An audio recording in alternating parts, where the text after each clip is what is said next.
Hi, and welcome back to the Wellbeing Show. I'm your host, Noel McDermott. So I've got a great guest, John Salmon, who's joined us back again. Last time I saw him, we were actually in real life, which tells you how long ago that was, if you can remember those experiences. Well before the pandemic, and we're going to be catching up about all of that. Before I get into introducing John properly, just want to remind you that if you're checking this show out, on the 16th of March at 9 o'clock UK time. We're live. It'd be lovely to hear from you. You can join in.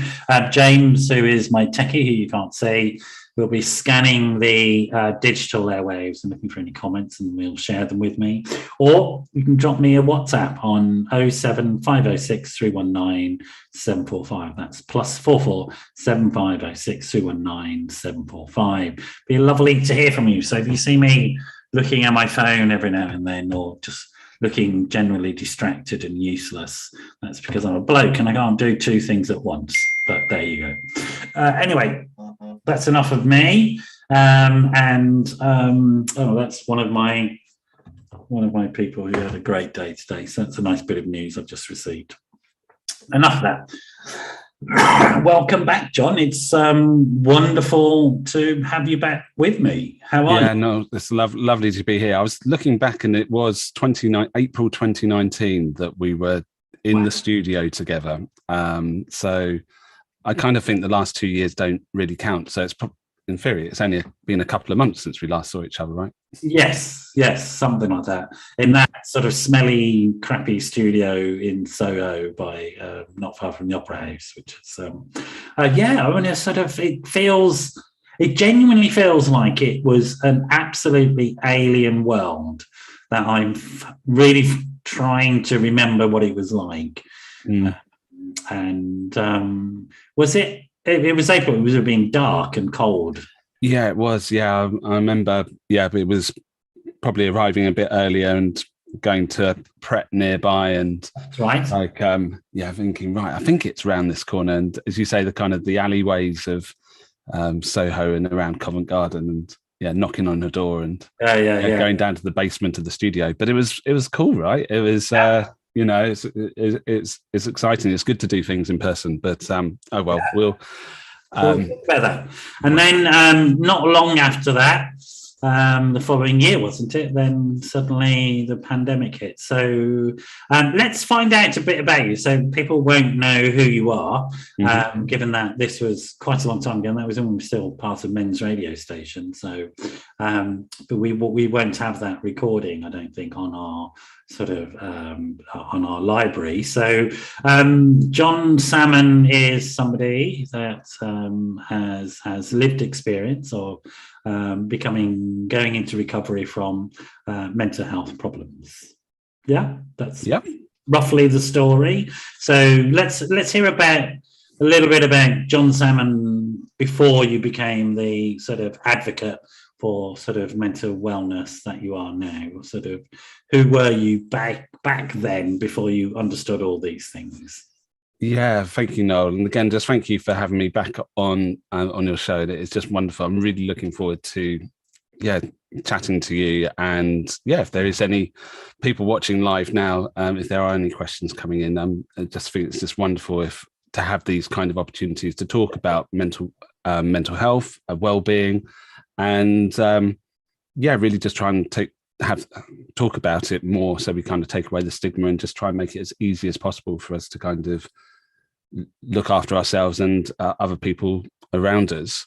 And the kind of, I guess, the short story is that I think, like a lot of people, especially in the last couple of years with the pandemic, of the work that's been done to kind of talk about mental health more, people also are starting to maybe have a better understanding of what mental health is and how that can be impacted by your lifestyle or a number of different factors. And it's quite common that either yourself or somebody that may be struggling now with some form of mental illness. And I have been, I guess, touched either kind of personally. I've had my own problems with my mental health when I was younger, and also through family and friends. And I sadly lost my dad after a period of him having depression when I was 17, and he sadly took his life. And as a family, we didn't really know how to deal with his illness, and also how to deal with his death. And I guess the way that we did deal with it, me in particular as well, was just to kind of bury those kind of emotions. And there wasn't any counselling or any kind of support that was really provided back then. And kind of a few years later, that kind of coping mechanism of trying to not deal with the grief and kind of bit me on my arse, I guess. And in my first job at the kind of the turn of the millennium, around kind of 99, and I ended up being after kind of, for me, it came completely out of the blue, and I had a psychotic episode one morning, woke up late, missed work, and was very, very, very scared, very, very paranoid and worried. And luckily, I guess my brother was able to pick me up, and he took me back to my mum's, and it wasn't long before I was kind of sectioned and in a mental health unit.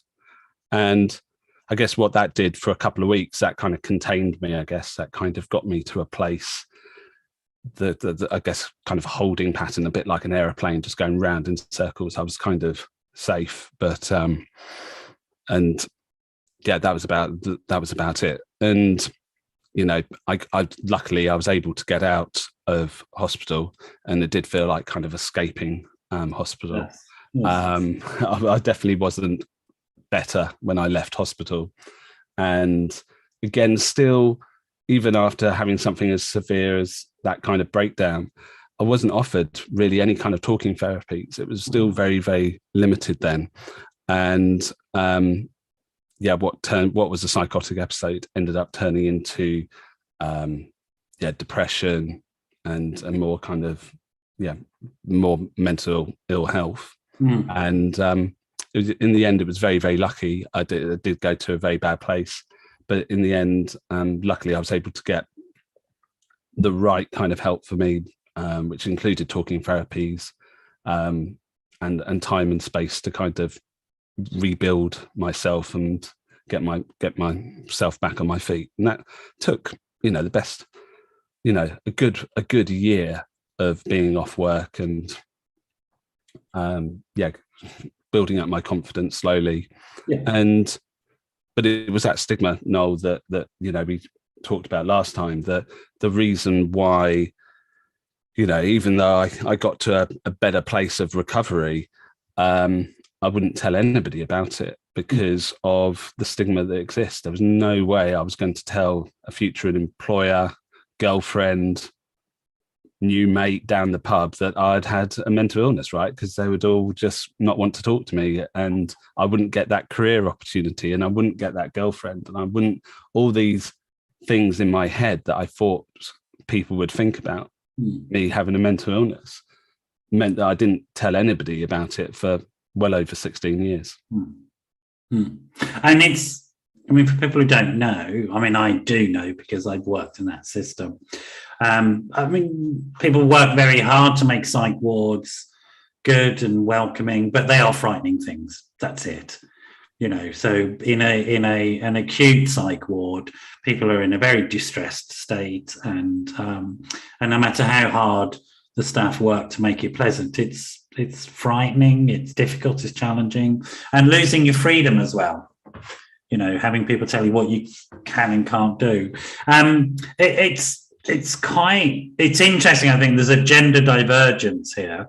That often what you find with guys is that there's a move into the more severe and enduring long-term mental illnesses, whereas women tend to have the more common mental illnesses such as depression and anxiety. So your story is very familiar to me as a mental health professional. As a man, typically men will experience either their own suicidal ideation or the suicide of their dad or brother, and or some sort of period of time in severe sort of mental illness such as you, and yet guys still find it almost impossible to talk about that stuff. So I can imagine it must have been quite hellish for you, to be honest, sort of, to have all those experiences and to feel like there was no real outlet for it. You couldn't just, I mean, it's like you couldn't have a conversation with somebody and say,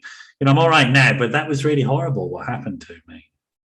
Yeah, I think, you like definitely people that when I was in the final kind of day patient there where I was at hospital, I guess for a few, the people I met there, it was, you know, they had, you know, a variety of different mental health problems, and that did really help, where you were meeting other people that were going through recovery, you know, some people, whether it was eating disorders or, you know, all manner of things. But I think it, in the right space, allows you to have empathy and understanding of what somebody else is going through, that also helped partly my recovery.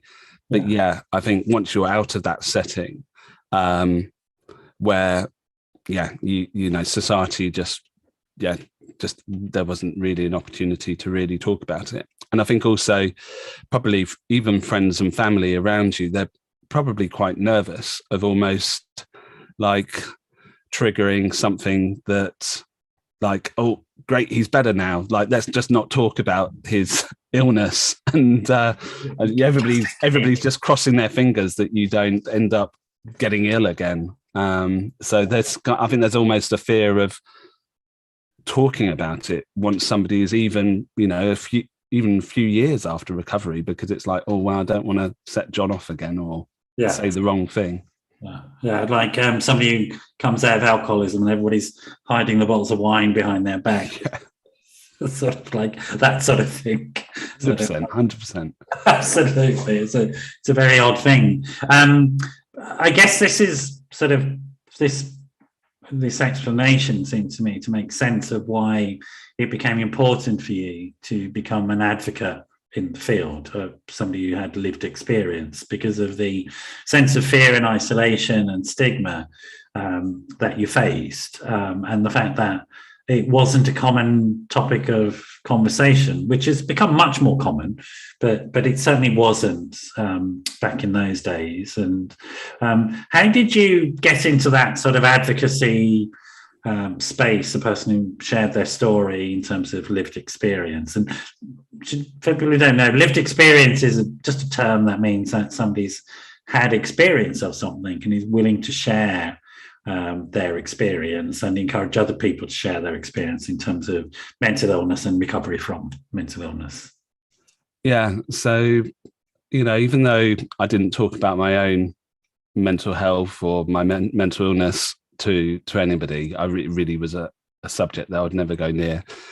Obviously, I was, you know, tuned into, you know, if I saw something written in the newspaper in a positive light, or if I saw somebody talking positively or trying to campaign, you know, about trying to improve parity of esteem between physical health provision and mental health provision, I'd make a note of those individuals, and there was very few and far between, right? So Stephen Fry is probably the one that's been, you know, banging the drum for a number of years, but there was very, very few men you know, I kind of like, if somebody like Professor Green did a documentary as Johnny Benjamin, I've got his book up on the shelf here. It's really cool guy. It's really good. Times I love him to bits, actually. Yeah, he's a wonderful man. And you know, so over the years, I just thought, oh, that's great, they're doing it. But it was definitely something that I would never, ever even go near. And as almost, and then, you know, I think probably two things. So the main thing was a very close friend of mine called John. He gave me a call in 2016, and he phoned me to say that his sister had died, and his sister had also been a very close friend of mine. A number of years as well previous, we kind of lost touch a bit, but she sadly took her life after kind of had a bout of postnatal depression Mm. with her second child, and that obviously was incredibly sad news to get that call. I'll never forget receiving that call. But what it did inside me was, as well as sadness, was one of anger, was one of how come in 2016 there is somebody who is suffering with an illness, who's not been able to get the help that they need. And I guess I'd hoped that since my dad had been ill and I had been ill, that things had improved enough that somebody like John's sister would have been able to get the right help. And it was just a massive wake-up call for me. And I look back to it now, that if the right help had been there for my dad, he would probably still be here today. And similar for John's sister. And I decided that I wanted to do something. And the kind of most simple thing for me, he thought, was to go running. Running has really helped me, and helped me. Like I don't run every day. I'm not like a mad runner. And especially when I was still in kind of recovering from my mental illness, it was a real struggle just to, literally go for a small walk without the fear and the worry.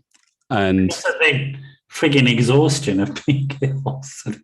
I think people who maybe not have experienced directly mental illness, they understand how physical it is. Because I think the way it's talked about often, it's talked about as though it's just your head's messed up a little bit, but it's actually not. I mean, it smashes into your body in a similar way.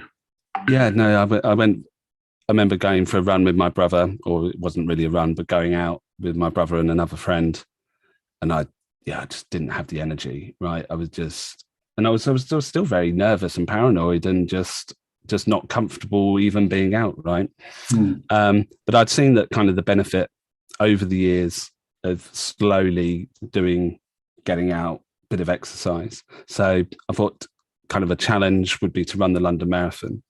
And I just also wanted to raise money. The London Marathon obviously does an amazing job of raising millions of pounds for charity. And I wanted to raise some money for a mental health charity that supported young families, and Google did its magic, and I found a charity called Best Beginnings. They have a brilliant app, Baby Buddy app, and website with really informative videos and information for parents. And they seem like a brilliant charity to run for. They really kind of tick the boxes for me. And there was this thing called Heads Together, and didn't really know what that was. But after kind of being offered a place to be in to run the marathon for Best Beginnings, I got the message that it was part of this Heads Together campaign, which was set up by the Royals, by the young Royals, as sometimes they've been referred to as William, Harry and Kate. And they had the idea to bring 8 different mental health charities together to work together to really tackle stigma. And that really set me on my journey of kind of sharing my lived experience, as you would say, quite publicly. So I ended up going from not telling anybody to sharing my story, in sharing a stage with the Royals and Rio Ferdinand and a few other people. And like you do. He's afraid of the stigma. I didn't want anybody to know, so I'll just go on stage with the Royals and talk about it as my first step. That's extraordinary, John. It's like, so it was, and because it's together, and I remember that those 3 were amazing at sort of. Obviously, they just had that influence to pull people in, didn't they? So 100%, yeah. It was a game changer, really, because that power of collaboration, charities coming together to work together for to really tackle the stigma, It was a really well thought out kind of campaign. And yeah, as you say, for me, when I got, when I did that first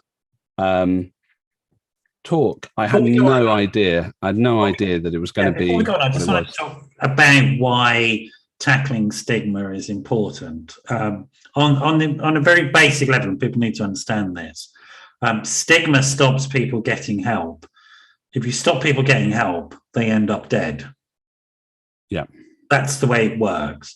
Which is why tackling stigma, particularly for high-profile people such as the Royals, the Rio Ferdinand, etc., is absolutely vital because it directly saves lives. You don't need to build psych wards. That's not what the issue is. The issue is to get people to understand that they're ill and that it's a treatable illness and that there is help available and that they go and ask for that help. Yeah. Completely. And then you save lives. That's it. It's the bottom line. It's really straightforward because the support that we do have for people when it's available and when it's accessed really, really works, which is, we'll come to that later. But I think it's really important that people understand that, and they understand why somebody like yourself, John, is so vital what you do, because you are saving lives. Every time you talk about something, you're encouraging somebody else to talk, to go, okay, that's fine, I'm like him, and he went and got help and he's all right, and that's another life saved. Yeah, and I think you put it really, really well there, Noel. And I think people sometimes, like myself, feel, that how do I have that conversation, or how do I go about saying something? And it's of course it's not going to be that easy, but you sometimes don't need to say a lot if you can find the right person that's going to listen.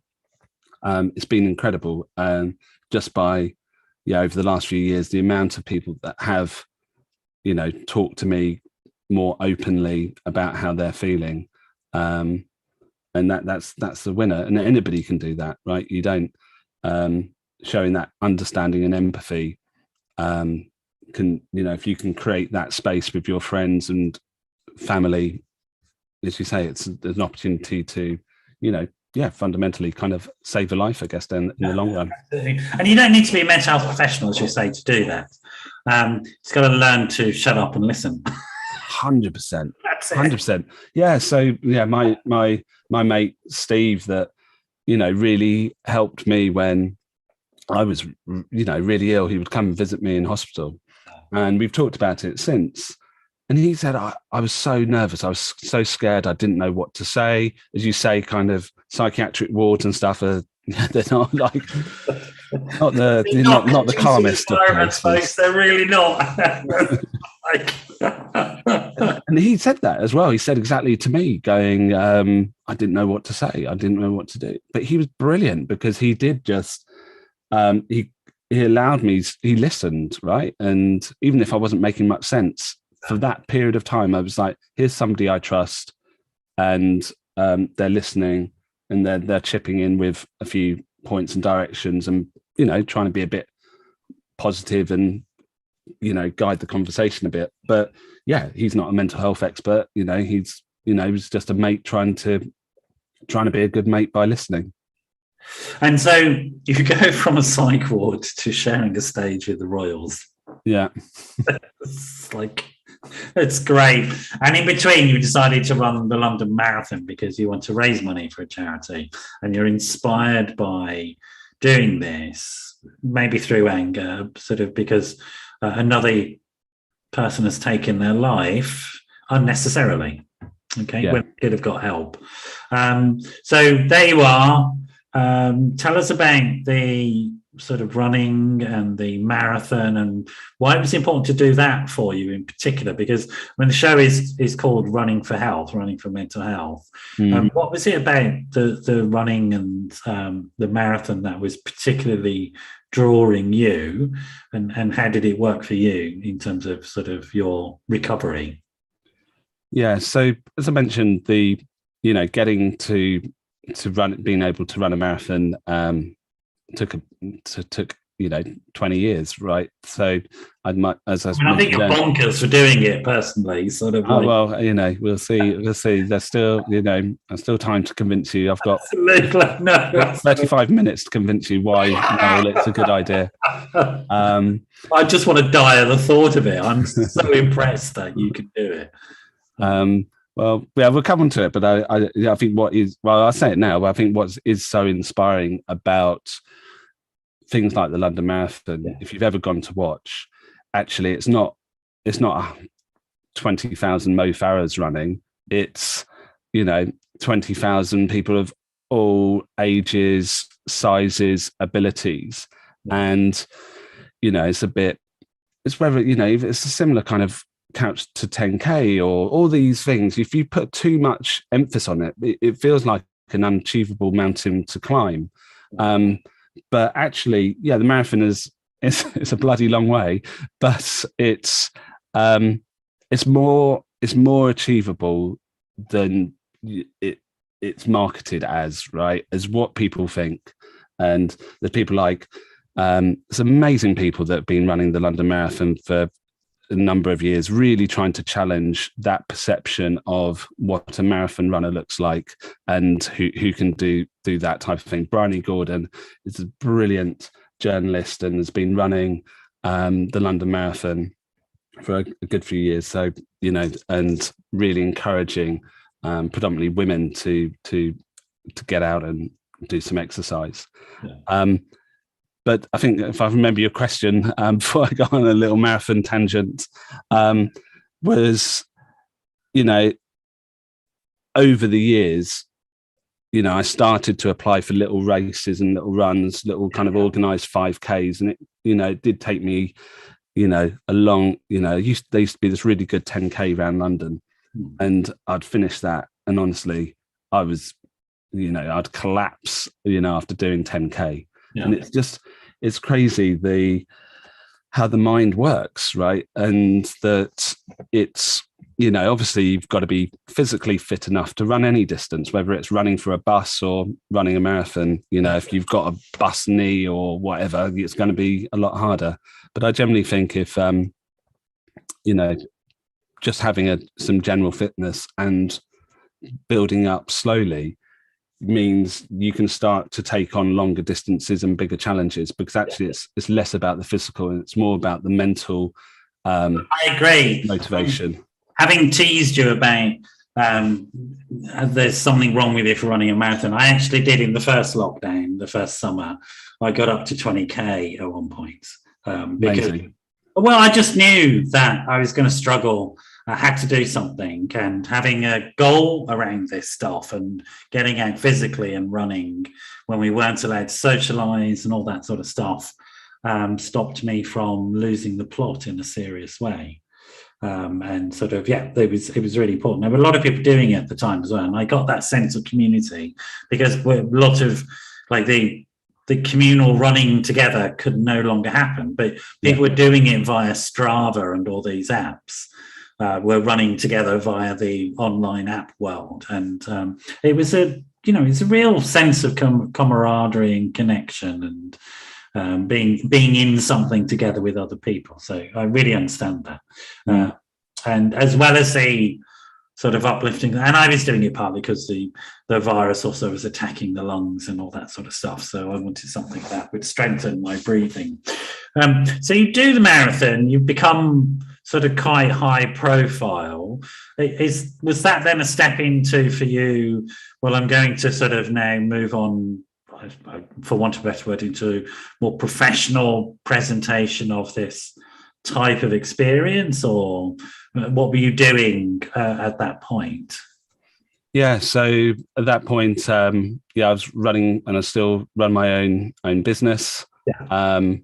This was never part of the plan to be talking to you, to be talking about mental health, mental illness. But I guess over the last kind of 5 years, what's been lovely is the two worlds, my working world and also, the stuff I kind of do on the side around mental health has kind of started to merge together. And I think it has been about. So tell me about the working world so that we get a broader sense of you. Yeah, so I run an agency called Byte Entertainment, and we produce videos and websites. So we're for different charities and organisations. I love gadgets and innovation. So the moment something new comes along, I will have generally bought it. I'm here in my loft at the moment, and if I look over there, it wouldn't take too long to pull out some bit of tech that no longer anybody wants to use. And so, setting up Byte Entertainment really was the opportunity to have my own business and to work with amazing clients, be quite selfish, really, of trying to work with interesting people wanting to do good things. And working in the creative industries as well. Yeah, completely. Yeah. So, I mean, again, it's interesting because I guess the prototypical image of somebody who's been locked up in a psych ward is not a successful business owner, is not a marathon runner, is not somebody who's sitting on a stage with royals talking about the importance of challenging stigma. I guess most people's prototypical image of somebody who's been locked up in a psych ward is homeless and dependent on state handouts, etc. But that's not true in your case. Do you think you're just unique, or have you met other people that have succeeded? I'm probably unique for certain things, but definitely not for that. The statistics sadly bear out the reality of how many people are suffering as we speak from a mental illness, and that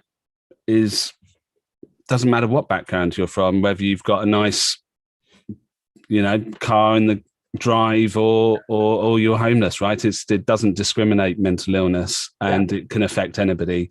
And that's what has also been just like the wow moments where I get a message or a friend said, "Oh, can we go for a drink in a couple of days?" And then they share with me going, "Oh, well, actually, I'm on antidepressants. I ended up being in hospital." And you're like, but you're managing like 1,000 people in a really massive organization. So I think it's just the portrayal, isn't it? It's the head in hands. It's the way mental illness has been kind of marketed, by media and everybody of certain type of person.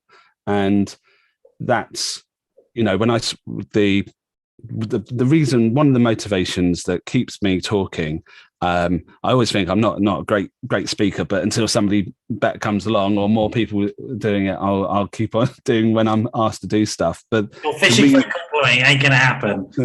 The reason when I finished that first talk, this person came up to me and she said, "It's so nice to hear a guy speaking." Yeah. And I was like going, what? I could have literally said anything, right? I could have probably said 2 words and she probably would have still said, "Wow, it's so nice to hear a guy speaking." And maybe also, because of my background, because of what I look like and I've got 2 kids and all these other bits and pieces that you wouldn't historically think of somebody that had been really seriously ill in hospital. Yeah, you don't get sectioned because you're a little bit down. No, it's not the way. I know this, and people don't understand it, but it's very, very serious stuff. And people's rights protected who are sectioned and all that sort of stuff. But it's not very common. It's an interesting story that you have. And I wonder how many people who are in recovery from these experiences aren't talking about them. Again, maybe because of stigma, because they're worried about how people will think about them. Yeah, I think so. And also just, there was, especially those first few years trying to get back on my feet, I didn't want to talk about it. Yeah. Right. I didn't feel strong enough to talk about it. And I think that's sometimes a problem with some campaigns that have happened recently, which, whether there's high profile ones on ITV or whatever that's talking about it's good to talk and everything. And it really is good to talk. But also don't feel under pressure to talk. I've definitely met people that have been talking about their mental health and their mental illness, and they're still quite ill, and they're probably not got the support and stuff. And I've seen it. In fact, I saw it at a conference I'm not going to name because I think you went to it as well. But there was definitely one of the speakers there, which I ended up having to support quite a lot because they were very vulnerable and there wasn't appropriate support in place. And yeah, I mean, I think that is an issue that the field needs to look at.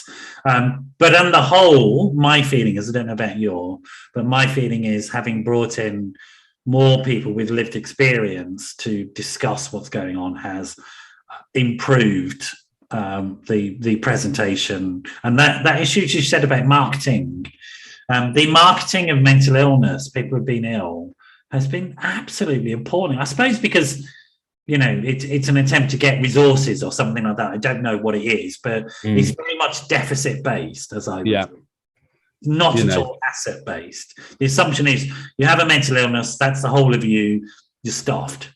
It's like, no, I mean, it's an aspect of who we are as human beings. And even with severe and serious mental illnesses such as yours, it's an aspect of who you are. It's not the totality of you.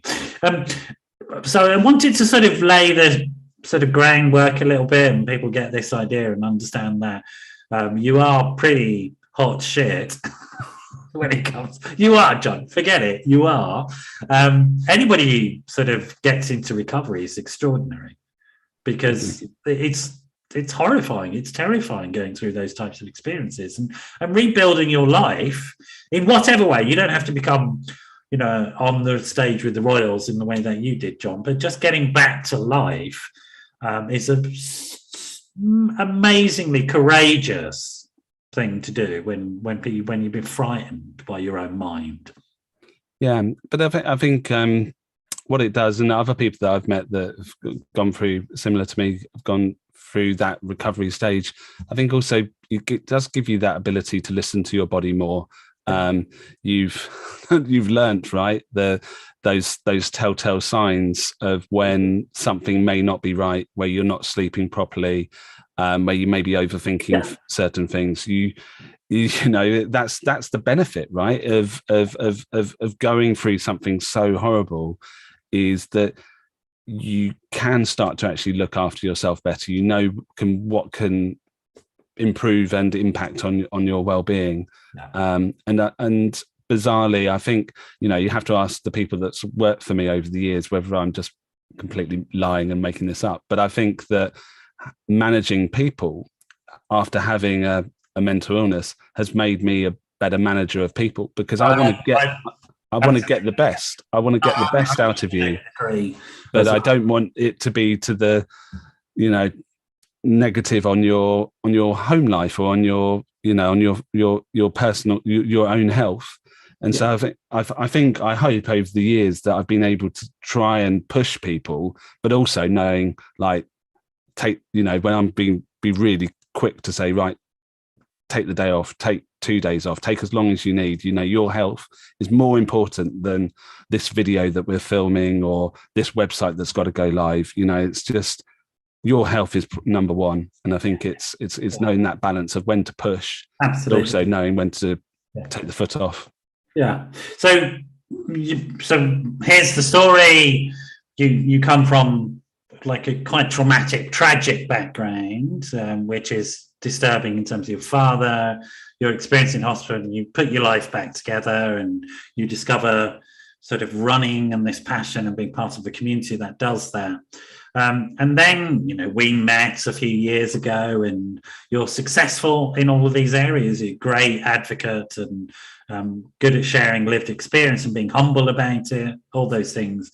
And then, like a year after you and I met, this extraordinary thing happened called the pandemic.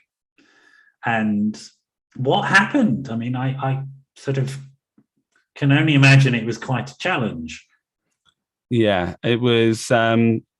So I'd been really, I guess on one hand, I've been really lucky that up until the Christmas of 2020, was it? Had been really busy. I'd got my fair share of travel in. and I've been doing a lot of work for FIFA, and so it was brilliant. And I was probably doing a bit too much work, and I actually decided to take January off to spend a bit of time with my kids, fix the broken toilet seats, do a little bit of work around the house, because obviously January is a quietish month anyway, and work will pick up. Footballs will still get being kicked later in the year, and I'll just pick up the work a few months later. And as we know, we all had plenty of time to fix and do DIY for like 2 years. And I think for me, I was probably a bit early. Everybody's experience of the pandemic has been different and at different stages. For me, with 2 young kids, one of my son has had breathing difficulties and stuff when he was younger. And obviously the news was building in its intensity before we got to lockdown. And I started to catastrophize. I started to really worry about the health of friends and family. I was worried about money, and that, well, can't you see what's going to happen? Like and so what savings I had, I thought was going to just evaporate as markets collapse and everything. So I really got into quite a negative space of, second guessing what I thought was going to happen. And I did talk about it. I did but it was difficult because everybody else was trying to deal with it in their own way. My wife has got a very important job, and she was very busy trying to sort out her team and office and everything. And so it was, for me, I don't know, I like how you found it, but for me, those, even before lockdown, I found it pretty tough going. The first lockdown for me was okay because I tend to be socially anxious. And so actually avoiding contact with people, being told I had to do that, was sort of okay.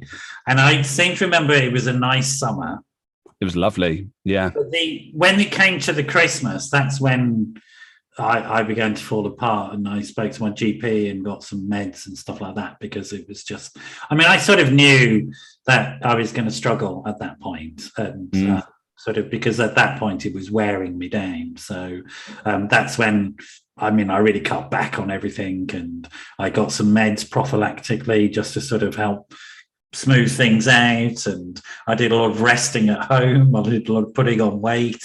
That was okay, and sort of really cutting down on things and taking care of myself because I have these vulnerabilities. So, but like you, I'm lucky I've learned that I have the vulnerabilities, and I'm lucky I've learned what helps me. Yeah, and like going, when we were allowed to go for a little run and stuff, that really, really helped. But also going to bed really helped, right? Because I know it will pass, right? I know that, like, as you say, like, if you've been through it, it doesn't, you know it will pass in the end. You've got to kind of ride it out. I'm interested, if you don't mind, just discussing a little bit about, because I think it is for guys in particular that you touched upon a couple of things that I think for men trip them over the edge. One is not being able to be the provider, and whether we are the main provider or not is not the issue. It's still part of our sort of makeup to believe that we should be bringing in the bread, and then also the dad stuff, having kids and not being available for them. And I imagine both of those were quite triggering subjects for you and quite emotionally challenging subjects for you to think about. How did you sort of resolve that stuff? What did you do to sort of help yourself and get yourself through that, do you think?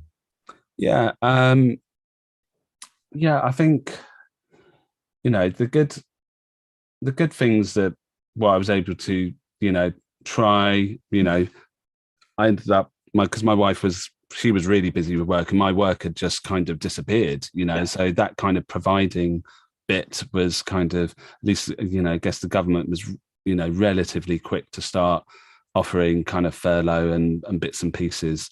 But that was, I was like further, I was like, well, that's not in the bigger schemes. it was good that was provided, but that didn't reduce my anxiety. Yeah.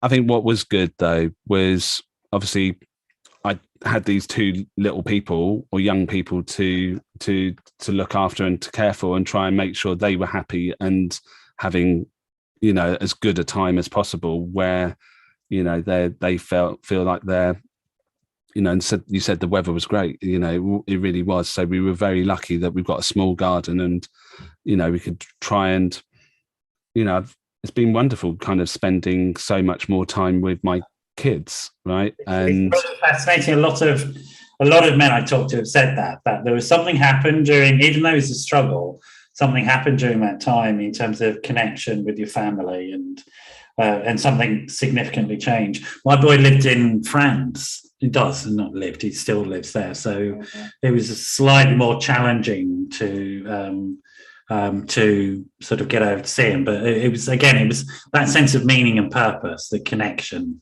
to him, and wanting to sort of maintain the love relationships really struck me. So you have this period of turmoil, period of loss.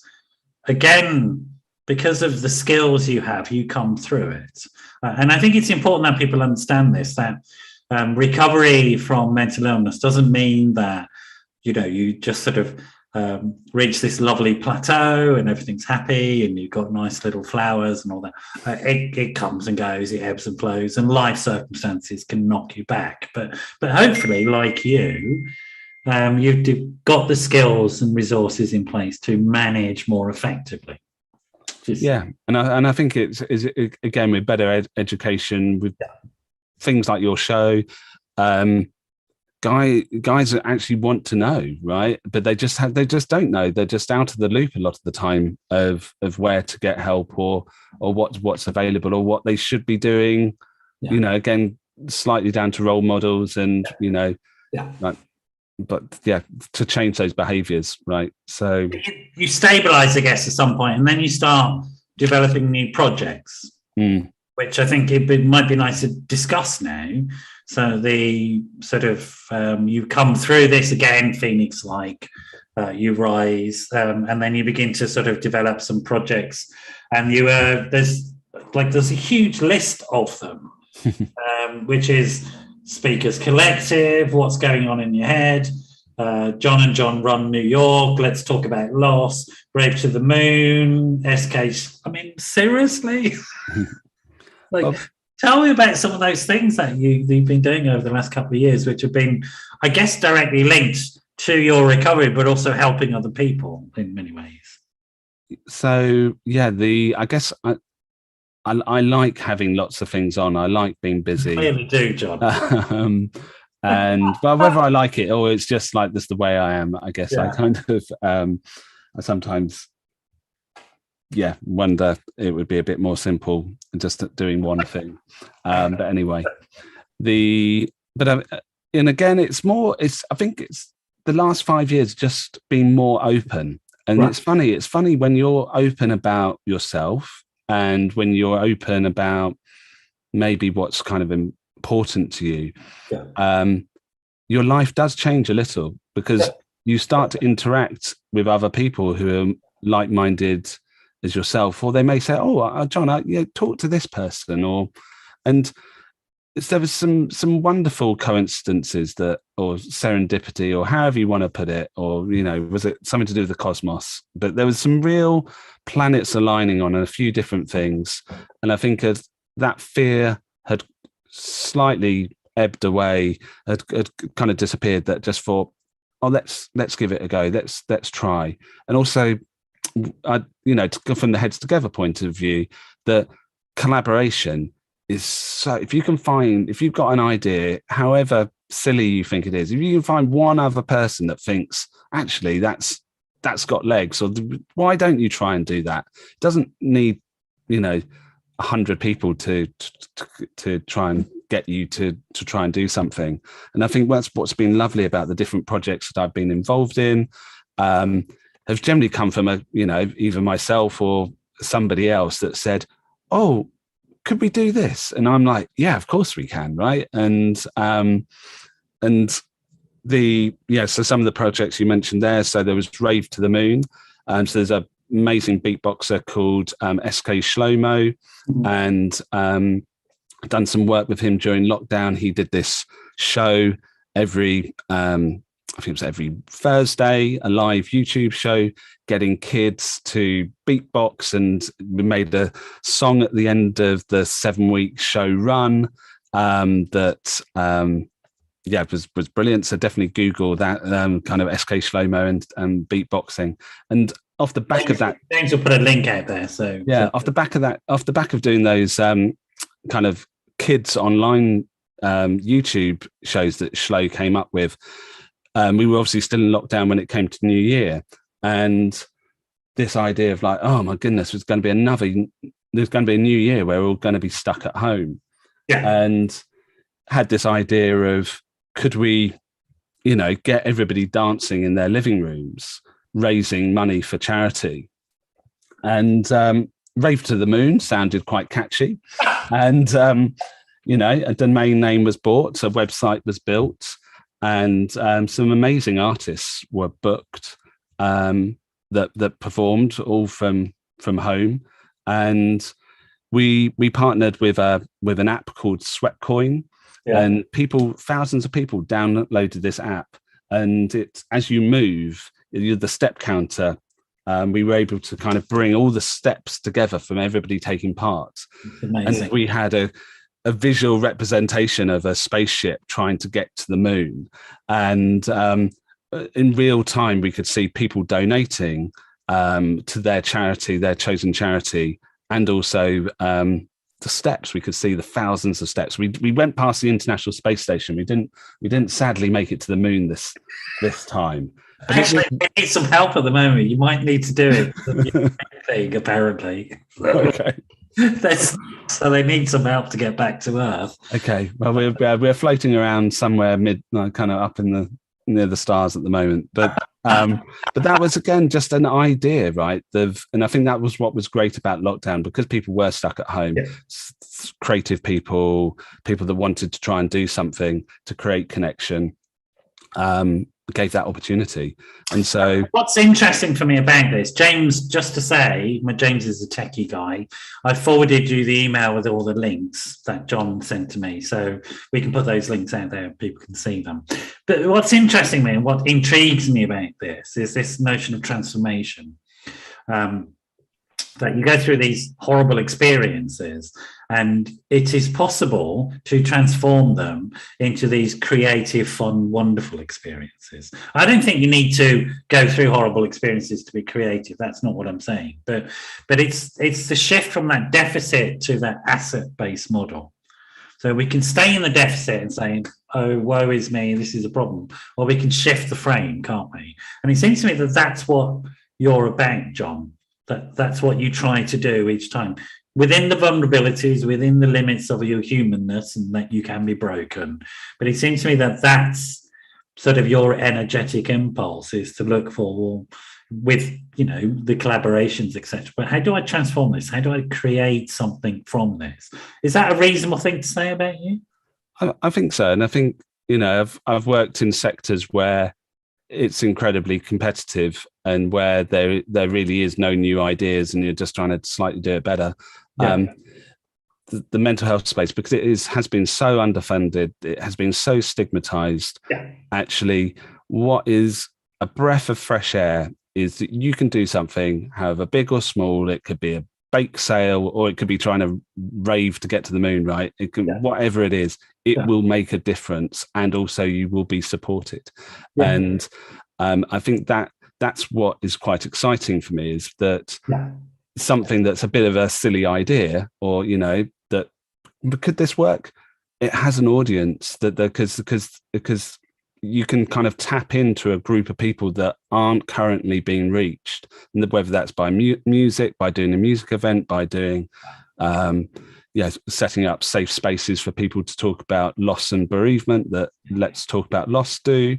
There's lots of things that can be done in this space, where if you're motivated to try to do something, you will make a difference. And that's what I love. I love, the fact that it is once you kind of tap into this space, it is very collaborative a lot of the time, and people try to help. I agree, and I think it's also, there's a lot of kindness in the space, and there's a lot of compassion particularly from people that bring in lived experiences. There is that sense in which, well, we've been there and done it, and I get it, and I I'm going to help you because I know it helps me, and that sense of competition just drops off, I think. Yeah, definitely. And you mentioned lived experience, and I really think kind of, lived experience is a brilliant way to bring about change. Yeah. Because it does bring, you've obviously got the professionals, but really, if you've got somebody who's got that lived experience, who will bring the reality of that illness or that experience to life. And one of the things that I found by sharing my lived experience, just like you're saying nice things to me, we'll finish this call, and they will, especially if you're early on in sharing your story, if you've been on the news or you've in the local newspaper, there will be a time where you were like, was that a good idea? What are people thinking of me? And I think it's so important that we create a space that's supporting people who share their lived experience. And that was, one of the motivations for being part of the Speakers Collective and a director, along with Joe Emerson, is to create this community of people that share their lived experience, not just on mental health, on a variety of subjects, but they've got that support network there of other understanding people that know what it's like to share your lived experience. And there's sometimes I think it's presented that there's the professional way and there's the lived experience way, and they're not separate like that. Because I remember, I'm so old at this stuff. It's like ridiculous so long I've been around doing it. But I remember 25 years ago now, sitting in a trust meeting, a mental health trust meeting, where they were discussing the evidence that demonstrates that if people, senior managers within that trust, were to share their experience of psychological distress, there would be a significant reduction in time off sick for staff, because those staff would be encouraged to go and seek help earlier.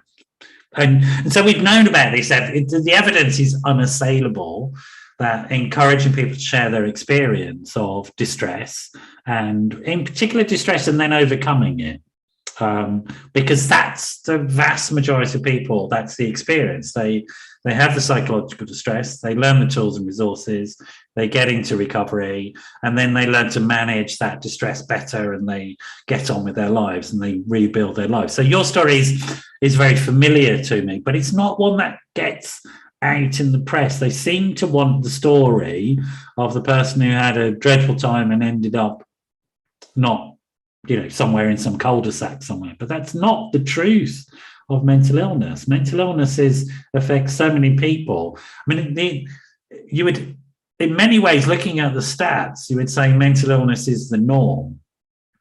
And it is. And yet somehow we still seem to be going as a society. So that tells us something, doesn't it?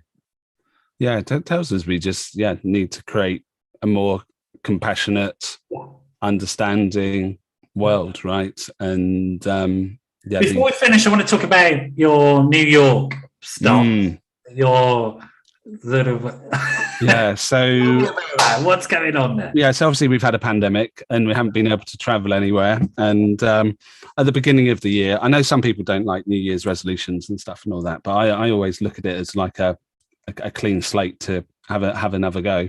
And the beginning of the year, I kind of came up with a couple of different ideas, and one of the ideas was to run it will be 5 years. It is 5 years since John and I ran the London Marathon. Wow. John now lives in America, so I was like, "Oh, what do we do to?" John, who's the death? John, whose sister died. So John, who I ran the 2017 London Marathon. So I kind of sent him a message. Actually, I created a WhatsApp group with the two of us in it called New York Run 2022. And we didn't have a place or anything. I bought a domain name, johnandjohn.run, with both different spellings of John, because he spells it the wrong way with an H. And what a strange guy.